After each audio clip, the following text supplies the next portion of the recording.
Is that Destiny merch? Where is it? Wear the fucking hat, Sam. This song, there's nothing special about it. Hello, everyone. We love Destiny. Chill mode engaged. It's been so long since we've spoken about Destiny. It's been a long time since Destiny's fucked up, because Destiny 2 Forsaken, actually pretty good. But Definitely, I think it was exactly what we needed for it to come back. People started loving it again. Of course, some people didn't want to ever come back, but the people that did come back definitely liked it. As long as you're willing to pay all the money in the world, Bungie is very happy to have you back, right? Captain! Yeah?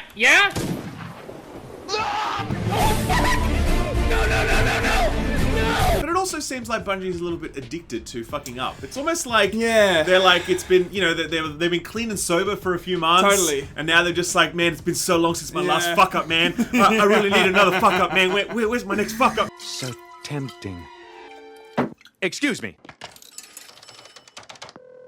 I'm really tempted. Just take it one day at a time. DLC for Destiny 2 just dropped. It's the Black Armory. It's the first in their annual pass content drops. Turns out it's literally unplayable for about 95% of the player base. It's a bit of an own goal for Bungie. Yeah, yet Sad again, times. we get to talk about Bungie, and we love to do it. We're back.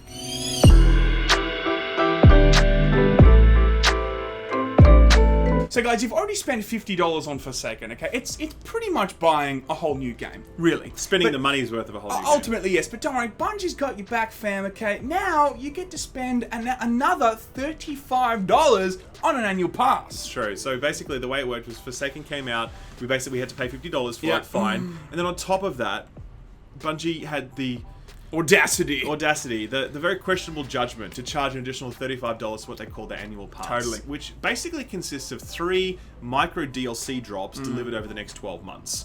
They are Joker's Wild, they are Penumbra, and they're this first one called Black Armory. Sure. Now, Bungie have been very clear from the start that this is not story-based content like we've seen in other previous DLCs. This is only going to be endgame focused content that adds new weapons, new endgame quests, new endgame activities, new raids, all that sort of stuff. So basically, Bungie have said, we don't want to do any more story stuff as part of our DLCs. Yeah. They didn't say it's too hard, but I definitely got the impression they say it's too hard. Yeah. There is this line from back in the day that, you know, Bungie was saying internally that it's too hard to make new content. Yeah. So this sort of folds into that, maybe. I reckon what's happening is they've killed Cade, they're out of story ideas. true. There's no one else that we care about in the story. And they're like, true. fuck it, we can't make a story anymore, okay? Let's just make more loot. It's just gonna be more loot, okay? That's what we're gonna do. So part 1 of this annual pass came out yesterday. It's the Black Armory update. And what it adds is a new Horde mode style activity, okay, number 1, and also a raid which comes out on Friday. Sure. The big problem with this DLC is that if you are 600 light, which is the maximum light level before this DLC dropped, you actually can't play any of this new content for at least probably around 2 weeks. I mean, it depends on how much you play. Correct. A casual player could be as much as 4 or 5 weeks if you're just kind of like casually doing it. Correct. If you're like hardcore doing it, yeah, 2 weeks potentially. The reason is because the new Forge activities, which are the Horde mode style encounters, they have a recommended light level for the last boss of 630 light. Your average player is going to gain around 10 light levels per week. If you're lucky, because everyone knows True. the higher the light level is, the more just like painful it is to get to Yeah. the extra 1 light level. That's true. It's true. a joke. So basically, most people who have bought this DLC today are unable to play its contents for about 3 weeks. Now, Yeah. to be super clear, yes, you can sort of brute force your way through it with a really good group and really coordinated and playing really slowly and all that sort of shit. You can eventually get it down, but your average player, your average person who's coming to this DLC is not going to be able to break this content purely because the light level requirement is too high.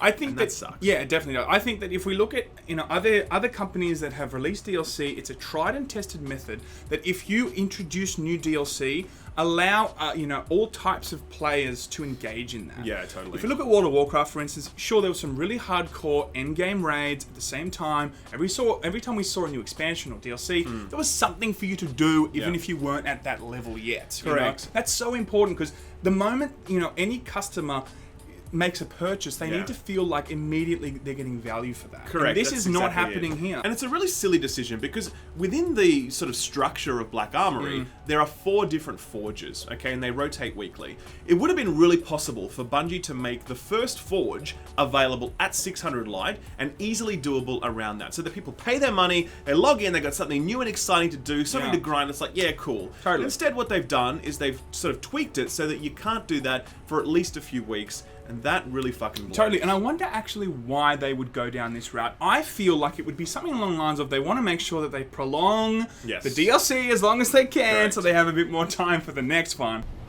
Why are you the way that you are? Naturally, this just sounds like a shitty tactic, you know? It is, unfortunately. I was going to say, it's not something that will engage the player, build the brand. Again, they're already on like the cusp of like, I don't know, Forsaken was good, but should people come back?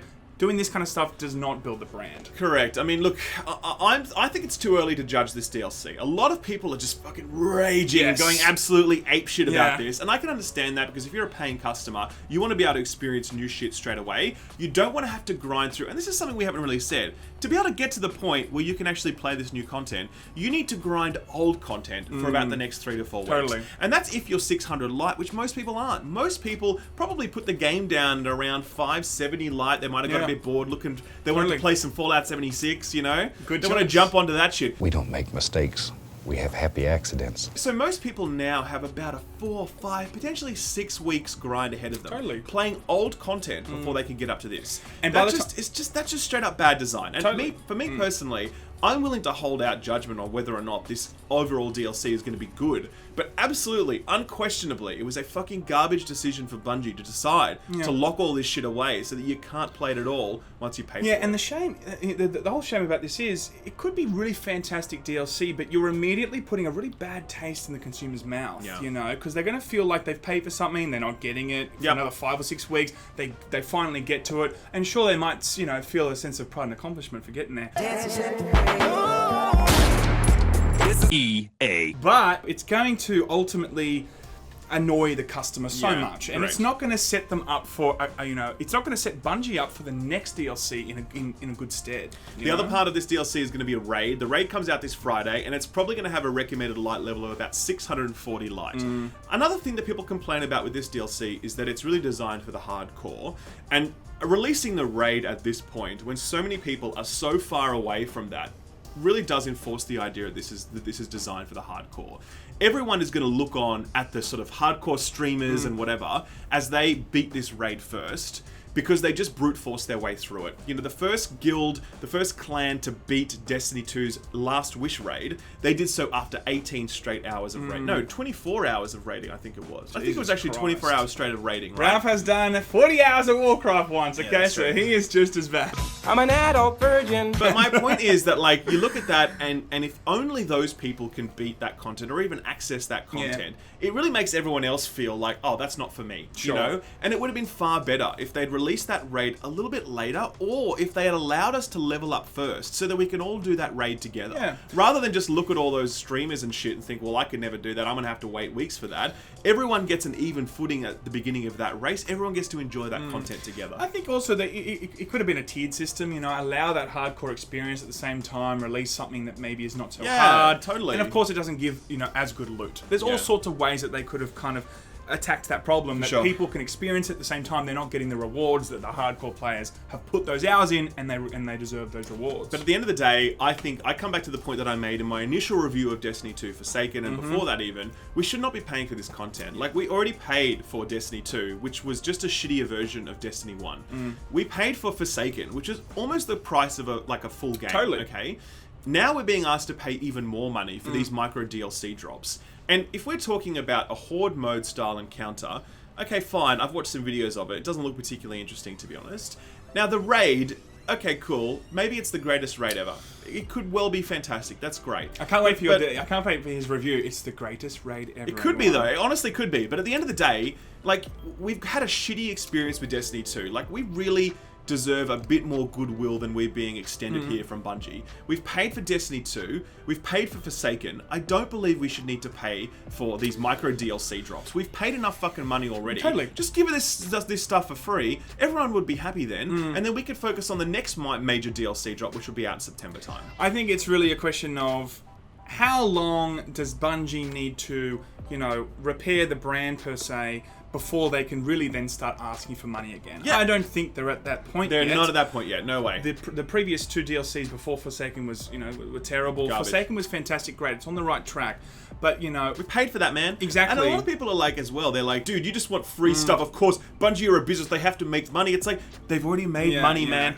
Destiny 2 was was one of the highest grossing games of that year. Forsaken, it was definitely gross. Forsaken underperformed. True. Nice. As you can see, it sucks. It certainly does suck. Nice. Forsaken underperformed versus expectations, but it still did pretty bloody well. Yeah, we have of course. already paid for this product, man. We're not asking for stuff for nothing. We're asking for like good value for money, and I don't think this annual pass represents that. Yeah, I just think that it's going to be a question of when, and I think the community themselves are probably going to come to a general consensus when that time is right. Yeah. That they feel like they have got bang for buck. They do feel like Destiny and Bungie are really giving the consumer what they really should be. Then that's when Bungie can really start asking for money again, I think. Yeah. But in this time, like I've said previously, they are in damage control. It really should be moving forward with the idea of giving as much content as they can to the consumer before they start being like, by the way, give us $35, give us $50 for Forsaken, give us all this stuff for the crappy DLCs before. Give us more money for microtransactions, which Yes. is what Activision's actually said is going to be happening with Destiny 2. Watch But this space, it's going to happen. the takeaway from all this is if you're a Destiny 2 player, you don't need to have this DLC until you're about 630 light. Yeah. You can get to 630 light without this DLC, Totally. and then you can decide for yourself if you want to buy it. That's up to you, but for now, it's basically completely useless to you. Just ignore it. Pretend it doesn't exist. Yeah. I'm going to be grinding away for the next few weeks trying to get to the point where I can review this, because I'm still, not quite there yet. I think the way to do it is really ask for it as a Christmas present. Yes, right? Work true. on it for the next couple of weeks. By the Yes. time it's Christmas, you might be able to do some of it. So If you're lucky. that's the best way to do it. Merry Christmas. Merry Christmas, guys. From Bungie. Love you, appreciate it. Here we go!